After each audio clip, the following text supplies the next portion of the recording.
तीन चीजें इस कथा में से निकाल लो। पहला, लोटे का जल इसने चढ़ा दिया, दूध इसने चढ़ा दिया, शहद इसने चढ़ा दिया, शक्कर इसने चढ़ा दिया। ये पंचामृत स्नान अलग अलग हाथ से हुआ। किसी ने कुछ चढ़ाया, किसी ने कुछ चढ़ाया।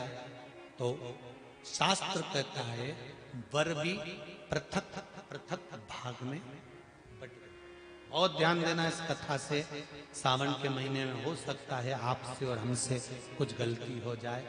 जब हम पूजन करने बैठते हैं तो अगर पति जल चढ़ा रहा है तो पत्नी उसका स्पर्श कर कर चढ़ा ले, मना नहीं, मना नहीं।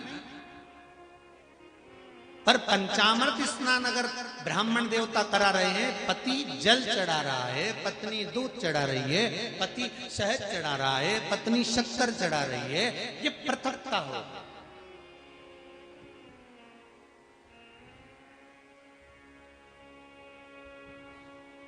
या तो दोनों को जल चढ़ाना, दोनों को दूध चढ़ाना, दोनों को शक्कर चढ़ाना, दोनों को। कितनी सुंदर बात है पशुपति व्रत की कि प्रसाद जो शंकर भगवान के मंदिर में एक हिस्सा लेकर आते हो, उस हिस्से को भी पृथक नहीं करा जाता। उस हिस्से को भी, जिसने पशुपति व्रत करा है, एक हिस्से का प्रसाद उसी को खाना है। यहां तक है कि दूसरे को नहीं देना। शंकर भगवान के मंदिर में, शिव जी के मंदिर में नारियल तक नहीं फोड़ा जाता।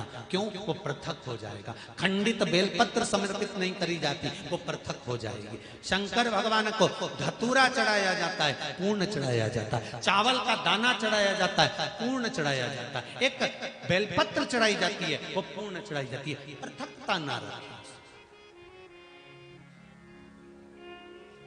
अगर बल्ली देवी और देवसेना दोनों अगर जल चढ़ा रही थी तो दोनों हाथ में जल के पात्र होते और दोनों चढ़ाती। पर एक जल ये चढ़ा रही थी तो एक जल का पात्र ये चढ़ा रही थी। उसने कहा कांवड़ की यात्रा है, एक डंडे में एक लोटा बांध, एक तुम लेकर चलो, एक हम लेकर चले। नहीं नहीं नहीं, जल ले जाओ, मंदिर तक भी ले जाओ, पर चढ़ाते समय अगर तुम चढ़ा रही हो तो जल के दोनों पात्र तुम्हारे हाथ में होना चाहिए, दूसरा नहीं।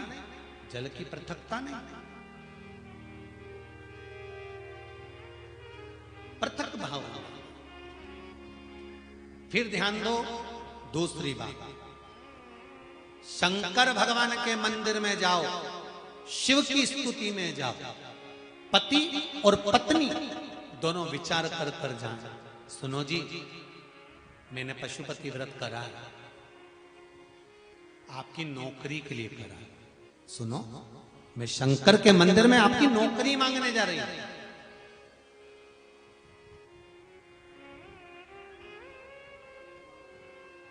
मैं नौकरी मांगने जा रही हूं।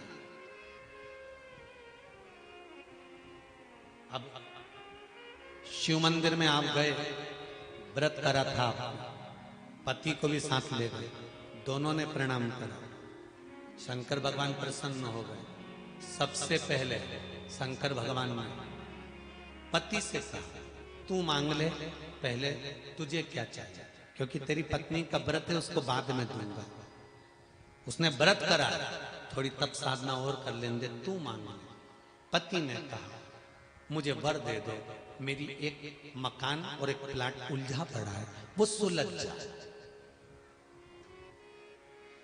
शंकर भगवान ने पत्नी से कहा, अब तू मांग ले। पत्नी कहने लगी, मैंने इनकी नौकरी के लिए मांगा था। शंकर भगवान ने कहा, तूने नौकरी के लिए मांगा था, पर तेरा पशुपति व्रत जब तूने प्रारंभ करा था, तेरे मन में भाव आया था कि नौकरी मिले और मैं और मेरे पति दोनों शंकर की धोख लगाने के लिए जाएं, और भगवान के सामने जब हम झोली पसार के मांगे तो एक जैसा हमारी कामना पूर्ण कर देना। अब तेरे पति ने प्लाट का भाव मांग लिया और तू नौकरी मांग रही है, दोनों में पृथकता। फिर निवेदन करेंगे शंकर के मंदिर में जाकर पति को बता देना कि मैं शंकर के मंदिर जा रही हूं और मेरी आराधना का कारण ये है, और उस आराधना के कारण ही मैं आपकी नौकरी के लिए, आपके व्यापार के लिए, आपके व्यवसाय के लिए, आपके लिए मैंने ये करा, और इसीलिए मैं पशुपति व्रत कर रही हूं और मुझे पूरा विश्वास है शंकर भगवान मेरी मनोकामना पूर्ण करेंगे। तो दोनों जाएं और दोनों प्रणाम करें, तो दोनों के प्रणाम करते समय वर भी एक हो कि भगवान नौकरी लगा देना, प्रभु सुन लेना मेरे दाता, तेरी कृपा चाहिए। पृथकता नहीं,